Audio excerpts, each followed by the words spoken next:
Hello and welcome to Bulimia Sucks. I'm your host, Kate Hudson Hall, and today we have a very special guest, and his name is Dr. Lonnie Herman. Now, Dr. Herman is a passionate individual on a mission to restore hope to those who have been told there is none.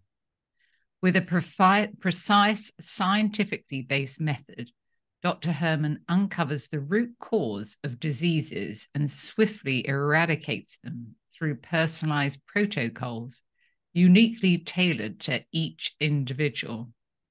The success stories of thousands of his patients recovering from debilitating and chronic illnesses are a testament to his dedication to this cause.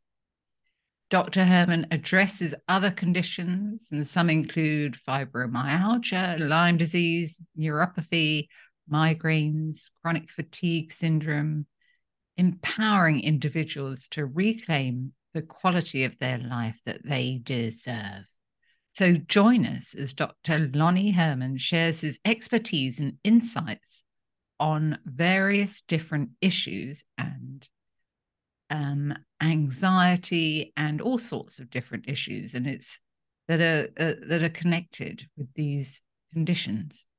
So together we'll explore powerful strategies to conquer some of these issues and embark on a journey of healing and transformation. So welcome, Dr. Herman. Thank you so much for joining me. Thank you for having me on. I really appreciate it. And I'll say hello to all of your followers. That's great. Thank you so much.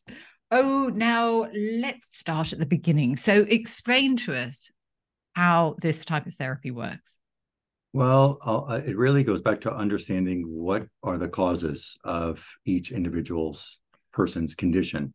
So if it's anxiety, for example, we've got to understand that there are parts of the brain, it's including one particular part of the brain called the amygdala, which is the fear, panic, anxiety controlling part of the brain. And what I learned in my studies in immunology and in neurology and in neurochemistry, and I've got a long list of studies, which I only named a few. What I learned through the immunology part of my postgraduate educational studies is that there's infections and there's chemicals, toxins that get into parts of the brain and make the brain malfunction. And for example, the amygdala, when the amygdala has, let's say, a bacteria that gets in it, or mold, or a candida, or maybe there's a chemical like mercury, or a dental anesthesia chemical that was put in from a dental procedure, and that chemical leaves the jaw. Within a few hours, it moves up into the brain's amygdala. The brain will now feel anxious, and the person can have a rapid heart rate. The person can get sick. The person might have diarrhea. The person will not be able to sleep. They feel very stressed. They don't feel comfortable in their brain.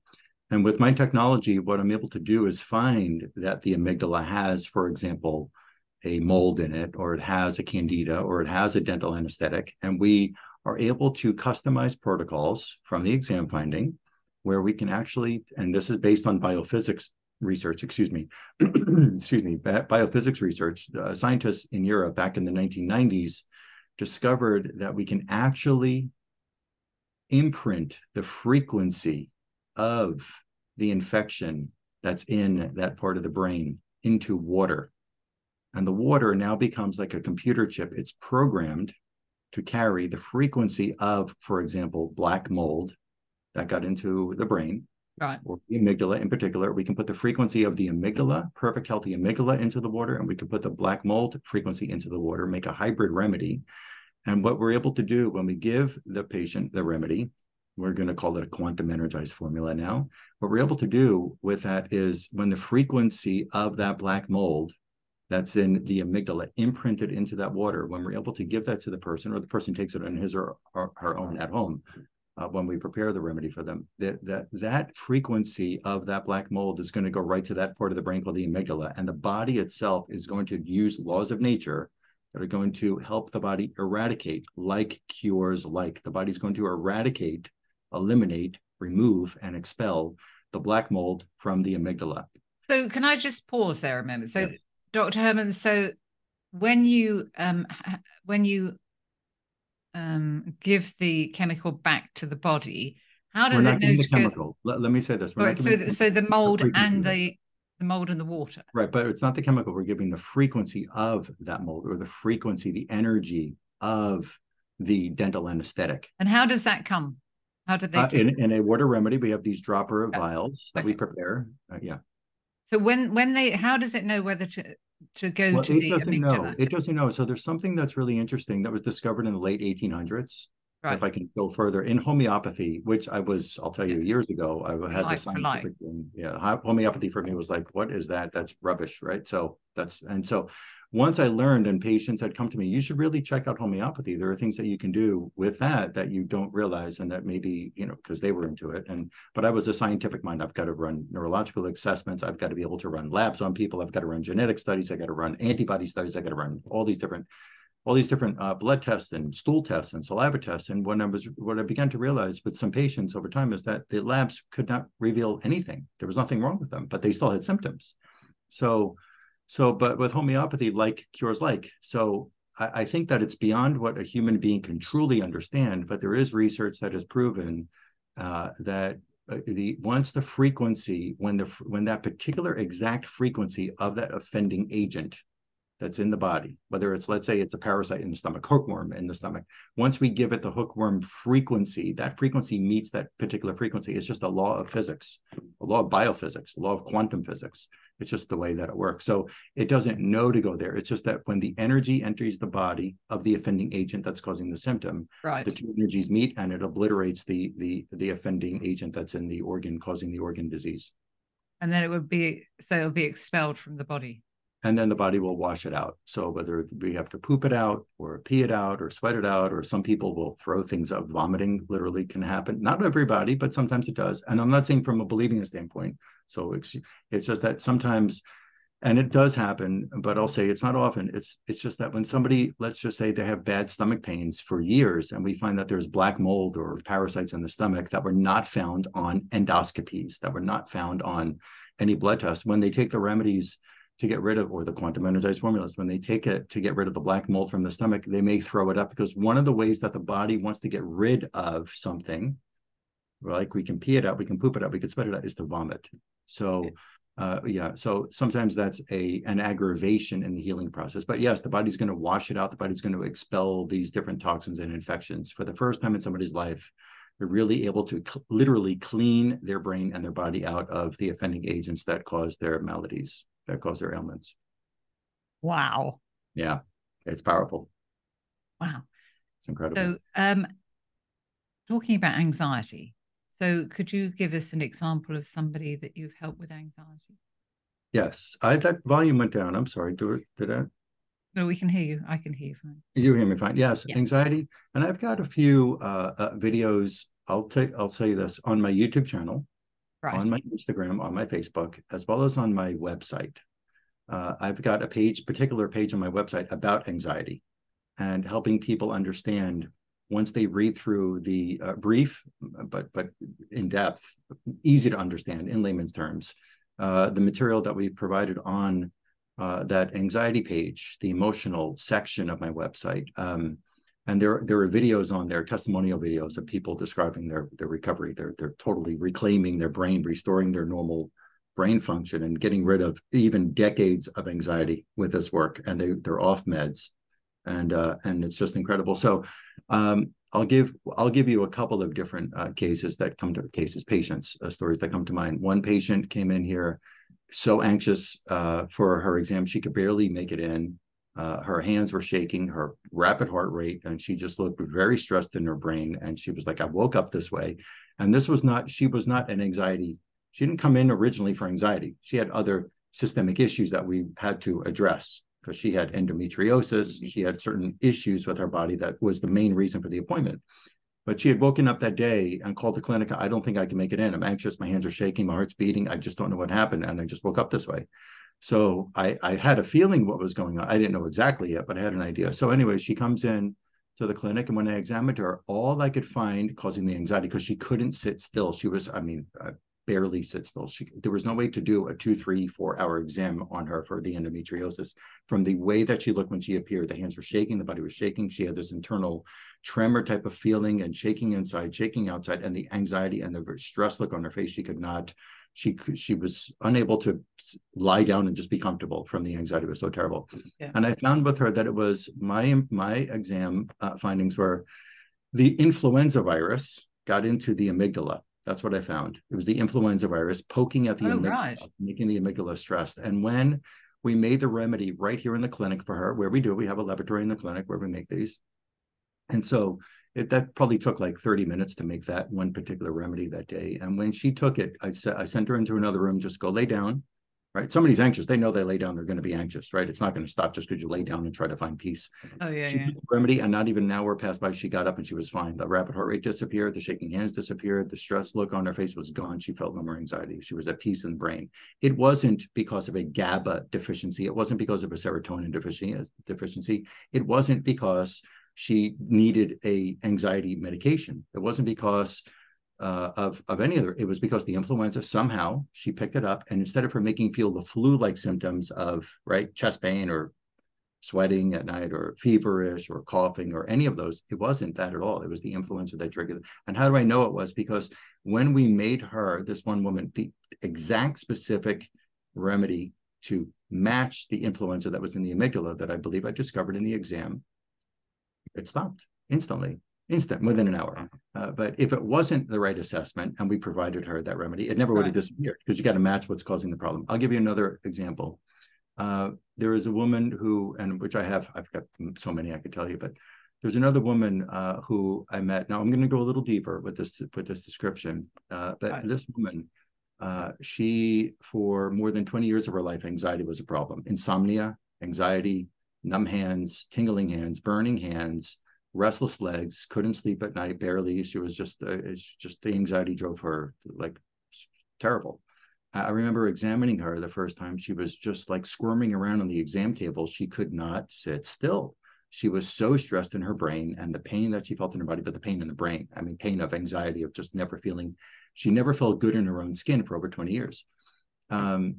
We found with her candida affecting the amygdala. I found mercury, if I remember exactly correctly right now, without taking out a file, there was mercury that was in the frontal lobe of her brain. She had certain bacteria, she had certain viruses that were affecting the amygdala, affecting another part of the brain that controls emotions called the cingulate gyrus. So we found these different infections and toxins. She took her protocol. Her protocol, I think, was about 4 or 5 months in length.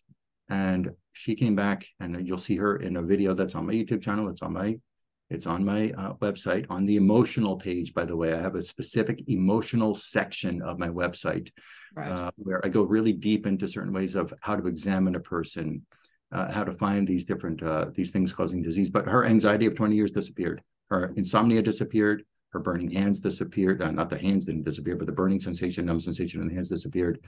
It's over now. She also had hot flashes. And the interesting thing about her, she had hot flashes. And when we first evaluated her, she was so dead set on it. It was hormones.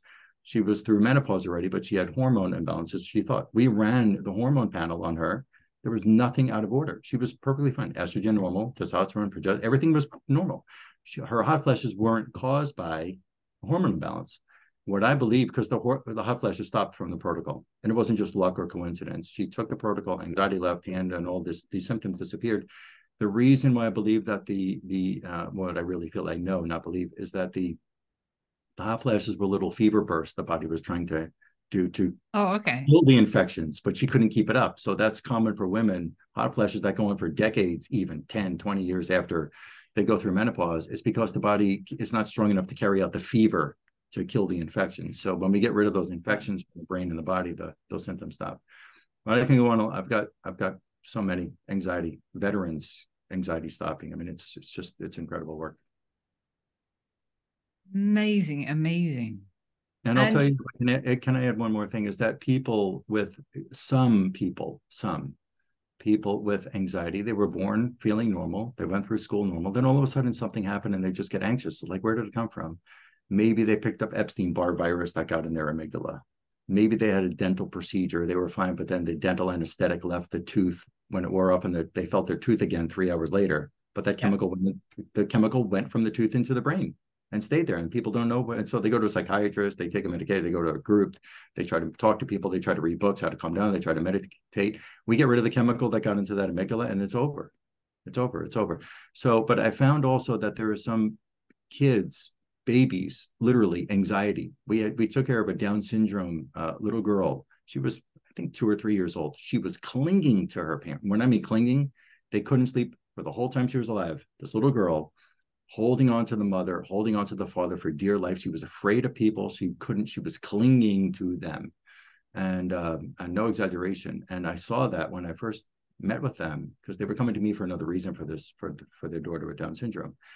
And it was in the second week of her first, I think the protocol was like 2 months or so that she had to follow. But in the second week, I get an email from the mother. She is in shock, the mother. And there's video, you'll see her talk about it on my channel and on my website. All the anxiety that she had, they were able to sleep at night. The little girl was able to sleep. It stopped. She was no longer clinging. She loved the parents. They love each other. I mean, no, she stopped clinging. It was over. So one of the things that I found, because she was born that way, it wasn't from a previous trauma like she wasn't. But some people, they get molested. Unfortunately, they're evil in the world. They get molested, or somebody's been raped, or somebody had some pretty traumatic experience. They lost their pet, they lost a parent, they lost a loved one, and that creates anxiety, which I can give you a reason for that in a moment. But with this little girl, one of the things that I found, the mother had an epidural, and she was giving birth. And I found the epidural chemical in the little girl's brain. So when really? That was one of the things that was plaguing the brain, that was causing the brain to not be balanced chemically and balanced in function. So when we got rid of that, I mean, it was literally an overnight success with this little girl, with this family. So shocking. But I'll take it one more step, is that what I found with my studies I took psychiatry, I took psychology, I took neurochemistry, I took a lot of, I've been involved in understanding the brain for years. Right. And I see it from another point of view. So when what I found is that there are people who do have these previous traumatic experiences, like, for example, a young boy or a young girl was molested for one time, or for months, or years even. It's terrible. It can be terrible out there in the world. And so I found a way, which I won't get into the greatest detail now, but I discovered a way and created a series of strategies where I can actually find literally their emotional tie to that situation that occurred, that a terrible What experience. do you mean? Well, I mean, let's just say it's like what specific feelings that they're having, you mean? Let's say that Sue has anxiety for years, and she's got headaches, and she's got stomach pains, she's got high blood pressure. And then when I speak with Sue, I find out, I'm just making up a name, this is hypothetical, okay? So when I speak with Sue, I find that she tells me that she was molested when she was 5 years old, and it was her uncle, and he did it for a long time, and the mother never believed her, and she was really stressed, and it turned out to be a horrible situation. It's not uncommon. I mean, it's terrible. Let me tell you about it. I've heard it more than once, I'll tell you that. So not about Sue or her uncle, but there's different people that can do horrible things to children. So what I discovered is that just the person seeing an image of, let's say, Sue seeing her uncle in a picture, or maybe there's a video, or maybe there's just an audio recording. I like to have all three for my exam process. But when I'm able to present the image, the video, the audio recording to Sue, for example, I can find in my method of analysis that she became stressed. Not whether she's crying or whether she's like, oh, or she doesn't have to show anything that's obvious to a person who's just observing. We created a series of doing with kinesiology. There's a way to check to see that the whole body became weakened by Sue seeing the uncle, for example, without him being photograph of the uncle. So I see that stress, and then I find, in order to stop that stress, she had a parasite in the stomach, and she's got mercury in the brain, and she's got black mold in the amygdala, and the influenza virus and Epstein-Barr virus in the amygdala, and she takes those remedies, and then it just disappears. So she's erasing, literally, of course she remembers, but she's erasing the traumatic experience that deeply, there's something that researchers have discovered, is that a lot of our DNA is viral. We have 35% of our DNA are viral, just like a breast cancer gene. You've heard that before, breast cancer genes. Yeah. Well, they have viral genes. So think of a viral gene that was dormant. Let's say Epstein-Barr virus or herpes virus was in the person's body, their genetic makeup, okay? And so let's say it was dormant, but now Sue's uncle does some evil deed to her and traumatizes her terribly. That emotional experience that she went through can trigger that dormant, genetically linked Epstein-Barr virus that's located in the brain to turn on. So now the Epstein-Barr is activated against the brain. Yeah. And so now when we find through that traumatic experience and the type of exam that he did, we found the Epstein-Barr that was linked to the uncle, doing something very terrible to poor little Sue. When we get rid of that link, the emotional trauma stops, but there's like a forgiveness that's happened that occurs for her to the uncle. Yeah. Wow. Does that make sense? Because I'm trying to be direct, but not, it can take me a long time to describe how I figure this out and how I do it, but I'm trying to give you some highlights of it. Hopefully it made sense what I just described. Yeah, no, absolutely. Mm-hmm. So Dr. Herman, if somebody came to you that had an eating disorder, so you would treat them the same way. So yes. Is that right? Yes. Yeah. So I believe, I know, I believe, but I know because every person's different, right? We have to treat we have to assess the person as an individual, not as, for example, with your group, people with bulimia or people with anxiety. We don't just think of it's an anxiety patient, it's a bulimic patient. We've got to think of what in their history, what medical procedures have they had done, what surgeries, chemicals from surgeries get in the brain and stay there that can make that brain, for example, they had, let's say, their tonsils, they had taken out, they were put to sleep and had their tonsils removed because they had sore throats all the time and ear infections. Let's go with this scenario. They had sore throats and ear infections growing up, antibiotic after antibiotic after, and it never stopped. And so the doctor says, well, we got to put your child tells the parent, we got to put your child to sleep. We're going to have to take out their tonsils, and that will stop this whole sore throat and ear infection situation. So they put the child to sleep, but the whole time the strep bacteria and or staph and or whatever else was infecting the tonsils and the throat and the ears, it's not removed from the body when they pull the tonsils out. They just remove a mechanism that lets us know the infections are there. Right. So now when the infection is also moving from the throat into the sinus cavity, it's moving into the brain, it's moving into the stomach, it's moving to the heart, right, on the electrical conductor of the heart that can make a rapid heart rate happen, and goes to the stomach. And now it's changing the way that the brain is functioning. And now making depression, making anxiety, making somebody not at ease, right? Not sleeping well at night, having strange thoughts, not being low self-esteem can happen from it. So now they put the child to sleep, and now the chemicals, the sedative, the anesthetic, the fentanyl, the antibiotics, all these chemicals that are pumped into the child's body, those chemicals don't just leave the body. It's like a tattoo ink is put in the skin. The tattoo ink stays there forever. It never leaves. It might fade a little bit. So when people say, well, we have detox systems, Dr. Herman, we got a liver, we got kidneys, we got lymph, really? How do you know if it's working at 100%? How do you know if your systems are working even at 60%? You don't know. When have you ever had it assessed? Not with a regular blood test. So now the chemicals that they put into the child to sedate them and to get them high and to put them to sleep so they don't know they're being cut open and have their tonsils out. Those chemicals don't just leave the brain and the body so quickly. And they don't leave ever. Fading tattoo over the years, but not gone. Just because you don't get a tattoo ink every week or every month or every year, put into that same tattoo area. The chemicals, some of it will be detoxed, but some of it stays in the brain. So what are those chemicals doing to the brain function and the production of serotonin and the production of dopamine and the production of GABA and other brain chemicals? It changes the whole course of action, changes the whole function of the brain. So now the child has anxiety, and the child has with or without bulimia, or they have bulimia. I think that bulimia would be anxiety too. But everybody's an individual. So when I assess a person, I find out their history. I find out their medical treatments. I find out so many things about them without getting into every specific detail right now. And I find that you do take a huge case study, don't you? Whole huge case study. It's very deep, detailed in a different way than what they're used to having done or asked upon them when they're consulting with a physician. And so now they start taking the remedies to get rid of stomach infections, to get rid of the surgical chemicals from the brain, and get rid of the strep and the staph and whatever infections were in the stomach and in the esophagus maybe, and in their tonsils maybe, and on the back of their tongue maybe, and in the pylorus and in the intestines, and all these areas that infections and chemicals get drawn into and stay, as well as in the brain. So when we start getting rid of those infections and chemicals that made the disease happen from the brain, from the organs, they start to settle down, and they start to have a different viewpoint on life. It's just incredible to see a transformation occur.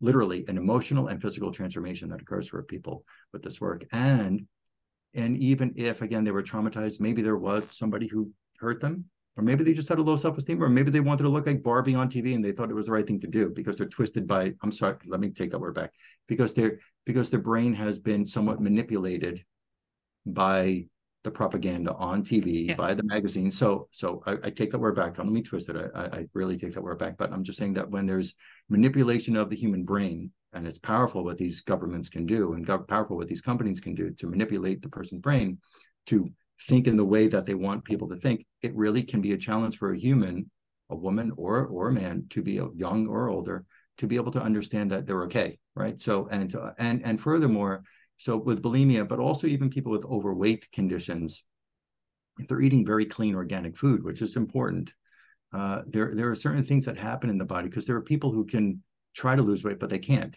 right? So they're just like overweight and they don't understand why. And they're eating healthy and they try high intensity training, but they can't shed a pound. So with those people, when we find that the liver is infected, which helps to burn fat, it's a fat burner organ. So when the liver's infected, when the thyroid's infected, when tissues are certain, and when we clear those, all of a sudden, fat, it just starts coming out the body.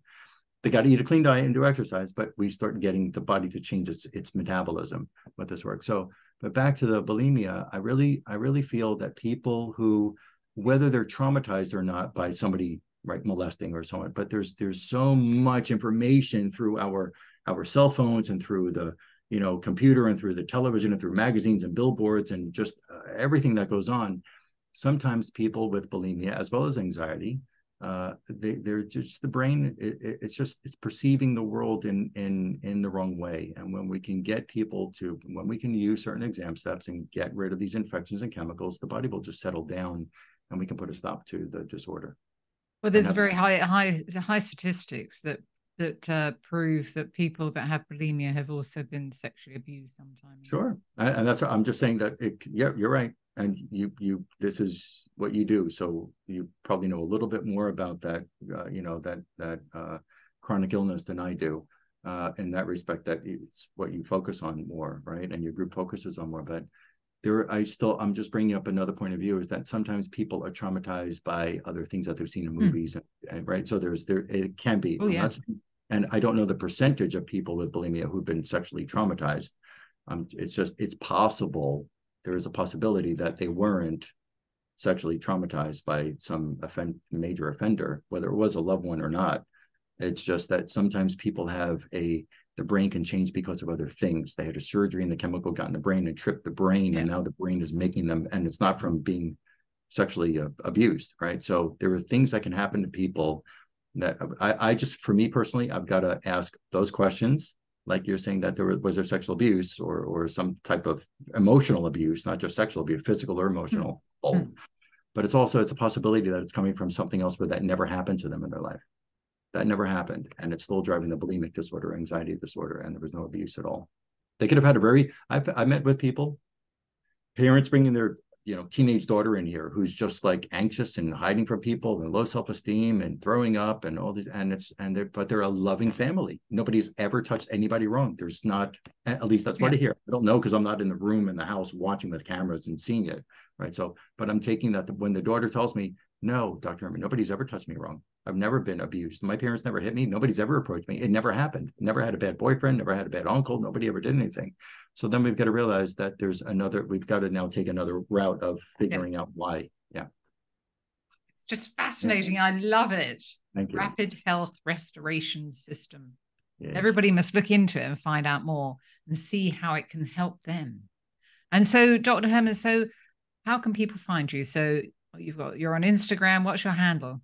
On Instagram, it's at Dr. Dr. for Dr. Herman Talks. Should have just called it name, but I've used that when I started Instagram. So anyway, Dr. Herman Talks, TALKS. We've got on Facebook my name, Dr. Lonnie, LONNIE, Dr. Lonnie Herman, and which is the same as my website, drlonnieherman.com. And I really recommend that they go to the emotional section on the website and just really get a whole different point of view, like I've described here. Yeah. And I'll just say more, when you and I got to meet each other last time, we had a very long, it was like more than an hour conversation just to get to know each other and for you to understand this work. And thank you for having me on here today. I really appreciate it, because I love helping people get well when they thought that there was no way that they can turn their life around, and we do it for them. But since you're in the UK, right? I love the beautiful accent. But we're going to be going out there to do this work. Are you now? Close to Portugal. We're going to be by mid next year, 24. So for people over there, for people across the pond, right, in your area, it's going to be very close to my work will be very close to them. They won't have to travel too far, too many hours. So I'm really looking forward to that. so to Portugal, Portugal, right Malta, off the coast of Portugal, there's an island, a beautiful, beautiful. Malta. You're going to Malta, aren't you? It's called Madeira. Oh, Madeira. Madeira, that's it. Yeah. That's it. Oh, It's us English so people we're know just going about to where be the. Madeira is. It's gorgeous. We just want to be the paradise vacation dock. That's it. Oh, Yeah, good. Permanent. I think I'll take out that domain. Oh yeah, permanent. I think I'll take out Lovely. that domain. Paradise vacation dock might be it. So we'll see.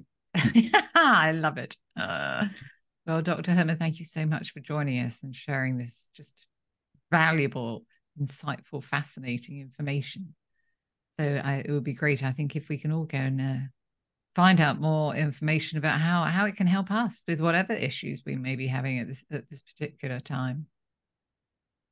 Yeah, I love it. I appreciate you having me on. I appreciate your followers listening in, and I just want to leave them with this message if I could.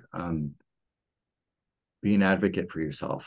Don't just trust because a physician who you trust, who's a top quote unquote self-proclaimed even sometimes top doctor in their field, just because they work for a major university or just because they work for a major hospital, and they mean well and they may be very nice and they may have a lot of diplomas and a lot of initials next to their name.